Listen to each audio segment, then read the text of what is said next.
What's up guys, welcome back to the Return to Drone YouTube channel. If you remember the last drone review video we did it on the Vivitar Sky Tracker GPS video drone.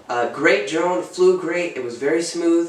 If you remember in the end of the video, I lost it and I was trying to find it in the woods and I never ended up finding it. So I reached out to Vivitar and like they always are, they were super nice and kind and they said they'd send me a replacement unit. All I had to do was ship the remote for the drone to them and within about 5 days I got a replacement model. I call this one Bumblebee 2.0. The drone works great. When we got it, we flew it outside and I wasn't even thinking about the wind and we probably had 10-20 mile an hour wind and I had it at least 50 meters up in the air. I recorded video this time and I almost lost it, guys. It was a scary thing and you can see in the video that where it kind of starts to freeze and it kind of like points up at the sky for a second. That's when the wind blew it back. It was probably a couple hundred yards away from us and it was going further. And then I pushed return to home and thank the Lord that it worked. Because the drone, well, I'll just let you watch the video. So here's the video.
So in conclusion guys, the lesson learned is that you should not fly your drone, GPS or not, in super high winds, or really you don't want to fly it in any wind at all, but a little wind is okay. But once you get above 10, 15, 20 miles an hour, I wouldn't recommend flying because there's a possibility that you could lose your drone, and you don't want to lose your drone. So stay safe, fly safe, always calibrate your GPS, and don't fly in wind. Thanks for watching. I'll see you guys in the next video.